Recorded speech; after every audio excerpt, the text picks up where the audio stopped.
जी अस्सलाम वालेकुम guys, my name is Mohammad Subhan and today our topic is very important, which is historical effects efforts in arranging periodic elements. तो guys periodic table जो है हमारे पास chemistry का elements का, इसको हमने किस तरीके से अरेंज किया है, हमने डिफरेंट एलिमेंट्स को किस बिना पर किस रीजंस की वजह से हमने इनको ग्रुप्स एंड पीरियड्स में अरेंज किया है और कौन कौन से हमारे पास साइंटिस्ट ऐसे थे जिन्होंने इनको अरेंज करने में हेल्प की थी। तो आज का जो हम बुक के अंदर चैप्टर नंबर 3 के अंदर मॉडर्न पीरियोडिक टेबल देखते हैं, तो वो एज इट इज़ इस तरीके से वजूद में नहीं आया था, बल्कि बहुत ज़्यादा साइंटिस्ट जो थे उन्होंने इसमें एफर्ट की थी।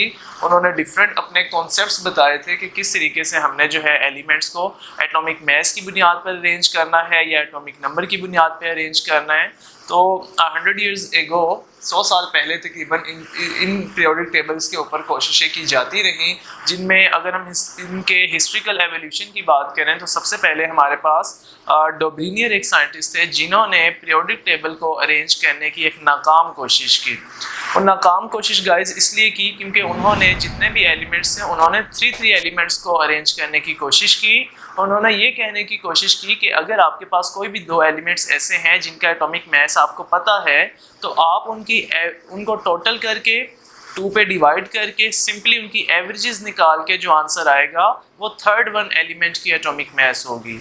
मतलब ये हुआ कि 2 एलिमेंट्स के एटॉमिक मासेस को जानते हुए उनकी एटॉमिक मासेस को सम करके उनको 2 पे डिवाइड करके जो आंसर हमें गिवन मिलेगा उसको हम सपोज कर लेंगे कि ये हमारे पास थर्ड एलिमेंट की एटॉमिक मास है। ठीक है, तो ये जो था डोब्रिनियर का जो फर्स्ट कॉन्सेप्ट था, ये बेशक ठीक नहीं था, लेकिन इसने राहें हमवार कर दी कि किसी दूसरी लॉजिक्स के ज़रिए हम पीरियोडिक टेबल के अंदर एलिमेंट्स को एटॉमिक नंबर या एटॉमिक मास की बुनियाद पर अरेंज कर सकते हैं। तो हम देखते हैं कि डोब्रिनियर था क्या, किस टाइम पीरियड पे इन्होंने ये एफर्ट की, किस कंट्री से बिलोंग करते थे और क्या इन्होंने हमें डिटेल्स बताई।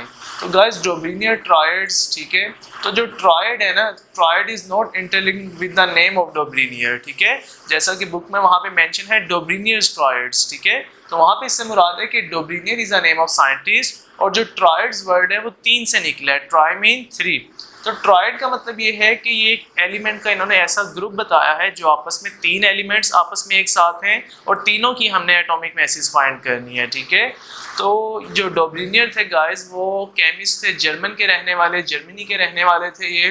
तो इनकी ऑब्जर्वेशन क्या थी, इनकी ऑब्जर्वेशन हम देखते हैं कि Dobereiner observe relationship between atomic masses of elements in different groups of 3 elements. ठीक है, तो पहली बात इन्होंने क्या किया है कि एलिमेंट्स को पकड़ा है, इन्होंने ऑब्जर्व किया है एटॉमिक मासेस की बुनियाद पर। आज हम जानते हैं कि जो हमारा मॉडर्न पीरियोडिक टेबल है वो एटॉमिक मास नहीं बल्कि एटॉमिक नंबर की बुनियाद पर जो है वो अरेंज है। लेकिन एट द टाइम ऑफ 1829 जो डोब्रिनियर थे, इन्होंने एलिमेंट्स की एटॉमिक मासेस को बुनियाद बनाया और एटॉमिक मास को इस तरीके से बुनियाद बनाया कि 3 एलिमेंट्स की इन्होंने एटॉमिक मासेस को फाइंड किया और उन 3 एलिमेंट्स के ग्रुप को हम गाइस ट्रायड्स बोल देते हैं। ठीक है, अब एग्जाम्पल ऑफ ट्रायड भी हम देखते हैं। तो डोब्रिनियर ने जो इनकी ट्रायड को मॉडिफाई करके हमें बताया है, उसमें एग्जाम्पल हमारे पास कैल्शियम की है, बेरियम की है और स्ट्रोंशियम की है। ठीक है, तो तीनों ही चूंकि हमारे पास मेटल हैं तो हम देख लेते हैं कि जो कैल्शियम है Ca, इसका जो एटॉमिक मास है वो 40 है, ना कि एटॉमिक नंबर 40 है। एटॉमिक नंबर तो आप सब जानते हैं 20 है इसका। तो 40, the meaning of 40 is the atomic mass of calcium. तो if we know the atomic mass of calcium which is 40 and if we know the atomic mass of barium Ba which is 137, so now our task is to add 2 quantities 40 and 137 leads to 88.5। ठीक है, after dividing by 2। ठीक है guys, तो हमें पता ये लगता है कि जब हम 40 को 137 में ऐड करते हैं और 2 पे डिवाइड करते हैं तो हमारे पास गिवन आंसर 88.5 आता है। थर्ड हमारे पास एलिमेंट था स्ट्रोंशियम Sr, जिसको हमने फाइंड करना है according to the concept of Dobereiner. मैं अगेन रिपीट कर रहा हूँ। ठीक है गाइस, तो हमने इन दोनों को ऐड किया, 2 पे डिवाइड किया, जो आंसर आया वो 88.5 था। तो हमने ये कह दिया कि जो स्ट्रोंशियम है इसका एटॉमिक मास कितना होगा, 88.5 है। तो ये एक बड़ा ही इनिशियली एक तरीक़ेकार था कि 2 एलिमेंट्स के एटॉमिक मासेस को आप जानते हुए तीसरे के एटॉमिक मास को आप फाइंड कर सकते हैं। अब नो डाउट कि उस टाइम इतने ज़्यादा एलिमेंट्स तो नहीं थे जितने अभी आज डिस्कवर्ड हो चुके हैं, लेकिन अगर कम एलिमेंट्स की तादाद उस वक्त थी, तो उन एलिमेंट्स को भी उस वक्त जो है पीरियोडिक टेबल के अंदर एडजस्ट नहीं कर सके डोब्रिनियर, ठीक है। तो इस वजह से फिर इनका एक ड्रॉबैक भी है। ड्रॉबैक मतलब डिसएडवांटेज, नुकसान, कमी, कोताही। तो ड्रॉबैक्स इनका ये था कि only few elements arrange in this way. Dobereiner के ट्रायड्स की बुनियाद पे हम सिर्फ कुछ एलिमेंट्स को, कुछ ग्रुप ऑफ एलिमेंट्स यानी कि इस तरह के ग्रुप ऑफ एलिमेंट्स को अरेंज कर सके, बाकी हम एलिमेंट्स को अरेंज नहीं कर सके। तो जब हम एलिमेंट्स को अरेंज नहीं कर सके गाइस, तो फिर पीरियोडिक टेबल भी नहीं बन सका। अब एक्सेप्टेंस की बात करते हैं। तो एक्सेप्टेंस कहते हैं मकबूलियत को, कि किसी भी साइंटिस्ट का जो मॉडल है या जो उसका वर्क है वो किस कदर माशरे में जो है ना एक्सेप्टेंस हासिल करते हैं। तो चूंकि ये वीक था, पुअर था, लिहाजा it is not accepted properly, इसको हम प्रॉपरली एक्सेप्ट नहीं कर सके। तो गाइस ये था हमारा डोब्रिनियर का पीरियोडिक टेबल को बनाने की एक नाकाम कोशिश। अब सेकेंडली हमारे बुक में ब्रीफली डिस्कस किया हुआ है न्यूलैंड का जो पीरियोडिक टेबल है, तो उसको भी हम एक नज़र डाल लेते हैं। The name of scientist was Newland, ठीक है। और इसने जो एलिमेंट्स के ग्रुप्स को क्लासीफाई किया या ग्रुप्स को इसने सेलेक्ट किया वो 8 एलिमेंट्स के ऊपर बेस करता था, लिहाजा हम इसको कहते हैं न्यूलैंड ऑक्टेव्स, ठीक है। तो ऑक्टिव जो वर्ड है ना, octa is inter related with the term 8 के साथ जो है ये इंटर रिलेट है। और न्यूलैंड जो साइंटिस्ट था, और ये कहाँ का था गाइस, हमारे पास एक साइंटिस्ट था, केमिस्ट था,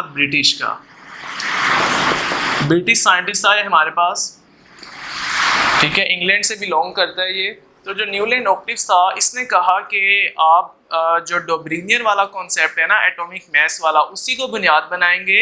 लेकिन इसने फर्दर ऑब्जर्वेशन ये कर ली कि जो हर 8 एलिमेंट्स जो हैं, 8 एलिमेंट्स को स्टडी करने के बाद जो नोवा एलिमेंट्स होता है वो अगेन एलिमेंट नंबर 1 वाली प्रॉपर्टी को एक्सप्रेस करता है।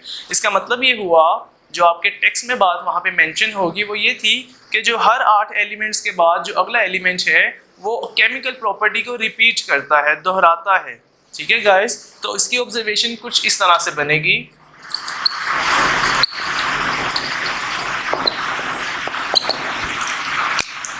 Chemical properties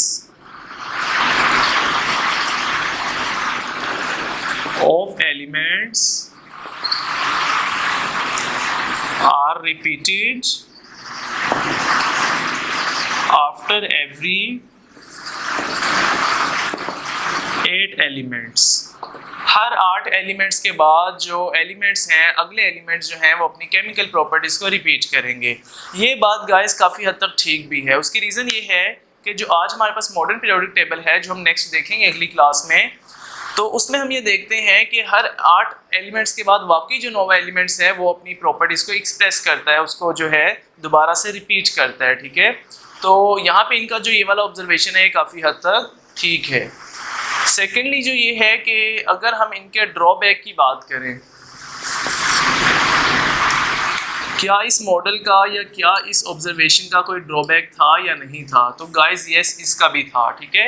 इनका ड्रॉबैक सिंपल ये था कि जितने भी हमारे पास एलिमेंट्स हैं अपकमिंग या जो अभी तक अनडिस्कवर्ड थे, उनको हम कहाँ पे एडजस्ट करेंगे, ठीक है। तो न्यूलैंड के ऑक्टिव्स के मुताबिक अगर हम पीरियोडिक टेबल को अरेंज कर देते और हर एलिमेंट्स को इंक्रीजिंग एटॉमिक मैसेज की बुनियाद पर अरेंज करते और ये सपोज कर लेते कि हर 8 एलिमेंट के बाद जो है नोवा एलिमेंट जो है या नेक्स्ट एलिमेंट अपनी प्रॉपर्टीज़ को रिपीट करेंगे, तो वहाँ पर कोई मज़ीद जगह बचती ही ना अनडिस्कवर्ड एलिमेंट्स के लिए, या ऐसे एलिमेंट जिन्होंने फ्यूचर में डिस्कवर्ड होना था, हम उनको इसके पीरियोडिक टेबल के अंदर एडजस्ट नहीं कर सकते थे, ठीक है।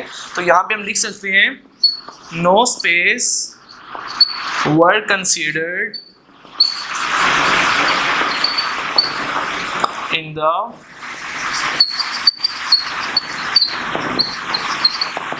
Newland periodic effort. जो न्यूलैंड के जो पीरियोडिक मॉडल की जो एफर्ट थी उसके तहत हम हमारे पास कोई मज़ीद जगह नहीं बचती थी मज़ीद एलिमेंट्स को एडजस्ट करने के लिए, ठीक है गाइस। तो अब नेक्स्ट इसकी हम एक्सेप्टेंस भी देख लेते हैं।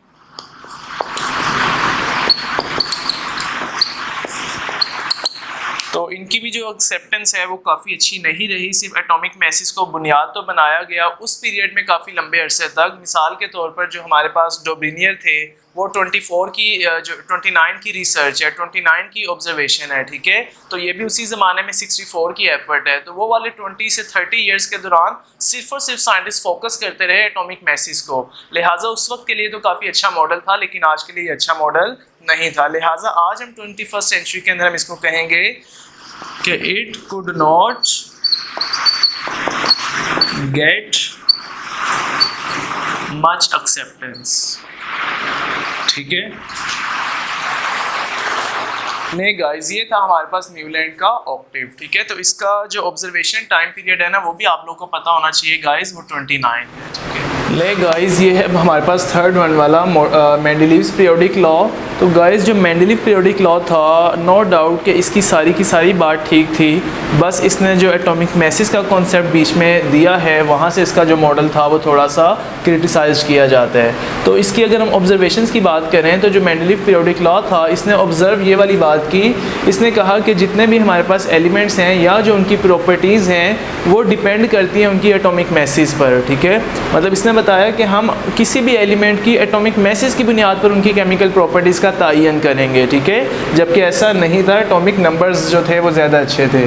तो ये कहता है properties of elements are periodic function of their atomic masses, कि जितनी भी केमिकल प्रॉपर्टीज़ हैं किन की एलिमेंट्स की are periodic function of their atomic masses, वो डिपेंड करती हैं एलिमेंट्स की एटॉमिक मैसेज पर, ठीक है।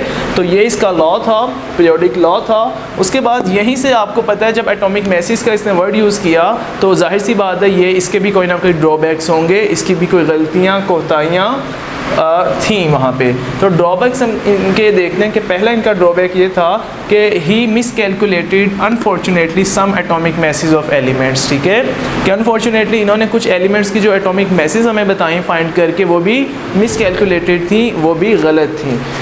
सेकेंडली इनसे गलती ये हुई, या इनसे थोड़ा सा इनका ड्रॉबैक है कि एक ये निकला कि wrong prediction of some isotopes, के हमारे पास जो कुछ आइसोटोप्स थे इन्होंने उनको भी रॉन्गली प्रिडिक्ट किया। अब गाइस, यहाँ पे आइसोटोप्स का कॉन्सेप्ट ये है कि हमारे पास जितने भी पीरियोडिक टेबल के एलिमेंट्स हैं उनमें से कुछ एलिमेंट्स ऐसे हैं जिनके एटॉमिक नंबर तो सेम होते हैं, लेकिन एटॉमिक मैसेज मुख्तलिफ होने की वजह से वो एलिमेंट्स जो हैं डिफरेंटली जो है एक्सप्रेस करते हैं अपनी प्रॉपर्टीज़ को।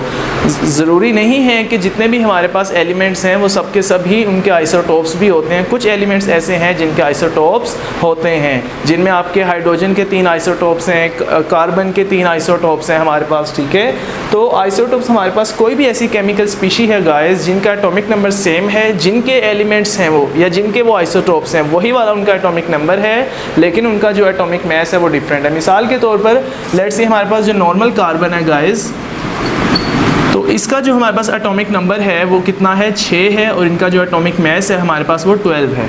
तो ये हमारे पास कार्बन का नॉर्मल आइसोटोप है। अब कार्बन का एक डिफरेंट आइसोटोप ये भी है कि एक जो है हमारे पास कार्बन, उसका एटॉमिक नंबर 6 ही है और जो इसका एटॉमिक मास है वो 13 हो जाता है। तो ये हमारे पास कार्बन का एक आइसोटोप है, having same atomic number but differ in respect of the atomic मास। फिर हमारे पास थर्ड इसका आइसोटोप ये है जिसमें कार्बन का जो एटॉमिक नंबर है वो 6 ही है, लेकिन जो इसका एटॉमिक मास है दैट इज़ 14।